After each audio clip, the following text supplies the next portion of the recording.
Well, it's the 5th of August, 6:33 a.m. Haven't worked out yet, but I will be getting to that.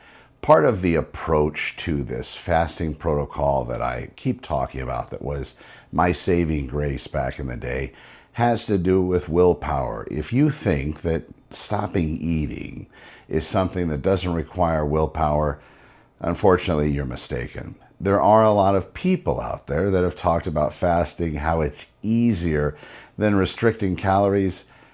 Couldn't tell you. Both are horrible, both are difficult, both seem to really take their toll emotionally and also physically, until I guess you embrace it and realize that wherever this is going to have you end up, maybe that's going to be a better place than where you currently are. And as human beings, if you kind of look at society in general, yeah, it's like we're all trying to scurry to be on top of the ant pile. That being the case, you might want to start scurrying to get to the top of your own ant pile. Part of my process that I was considering was, as I got older, as I started getting to my 50s, I started seeing people that I knew in my periphery, very close friends, and people in my sphere start to not be doing well. And a lot of that seemed because of excess something, whether it was excess alcohol, excess something other, some other addictive substance, or excess food. I never really saw anybody excess working out, but I did see people excess sleeping, excess lazy, excess not being motivated, excess depressed, excess living in the past. So there's a lot of other excesses other than physical workout and people being so concerned that they're going to start lifting a couple dumbbells and then turn into Arnold Schwarzenegger. You're not. Even a male that decides or looks at their hormone profile and sees that their testosterone is low, and they go out and supplement and start lifting 3 days a week or whatever it may be, having never touched a weight before in their life, but now all of a sudden their testosterone's balanced, they also will not become Arnold Schwarzenegger. The women out there that are watching, you're concerned with starting to lift weights because you don't want to get bulky. You're not going to get bulky. You're not going to get massive. You're not going to get huge. It takes a lot of work. And trust me when I tell you, you'll know it when you start getting that way, because you're going to have people say, wow, you've really changed. Your body's really started to become more shapely. I can see your muscles under your skin. I can see, fill in the blank. You'll start to have people tell you. And then all of a sudden you'll win Mr. or Mrs. Olympia. And that might not be a bad place to be. If you're using the excuse for starting to do some kind of resistance training with the fact that you're going to become some massive onstage bodybuilder, you can put that to rest. I've been lifting for a while. I am on testosterone therapy. So I'm on what a doctor is prescribing me to take to keep my testosterone where it should be normally at my age. And that has had some fantastic benefits. Great.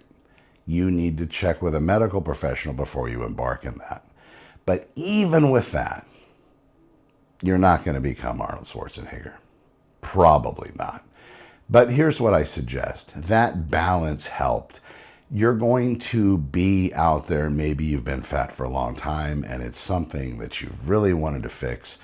And like me, I thought I had it. Many times I thought I had the solution and I thought this was going to be what's going to work, and it never did.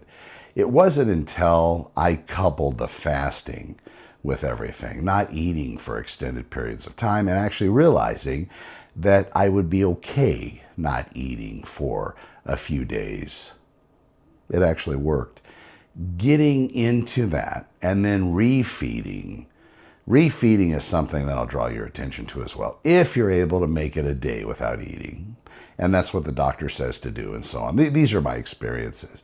But if the doctor says it's okay to maybe miss a meal or two, then see what that feels like. But you don't have to make up for that meal with the next meal. The meal that you missed, you don't have to make up with it with the very next thing you eat. That was a big mind thing for me because I've always been that person that has gone to Costco and probably bought more than they needed, or go to a large box store and probably bought more than they needed, or I'm in the supermarket. I love the 2-for-1 thing. Oh my gosh. Even though I'm not going to eat both because some sugary treat, high fat sugary treat, that stuff that, keeps us absolutely fat. That stuff is wonderful, but then at the supermarket, they have a 2-for-1 special on it. I actually, after I had my change, not that kind of change, but after I had my change, I actually realized that I wouldn't even get the free one. And the register clerk, really wanting to help, oh, you got to get the free one. There's 2-for-1. I say, I'm just going to eat the one. If I get two, I'll eat both because I know who I am. That was very mind-opening to me when I was able to do that the first time. And I didn't even prepare for it. It was just, I was in that mental space that I always wanted too much of everything. And actually, it feels good not having too much of anything, really. And it still keeps you a little hungry. Point of what I'm saying is it's okay to be a little hungry. Camera slipped. It's okay to be a little hungry. You owe it to yourself to be a little hungry. And if you're not a little hungry, you're going to be sitting on the couch watching repeats of your favorite shows. Be a little hungry. Thanks for watching today's Fat to Fit. We'll talk to you soon, and be well.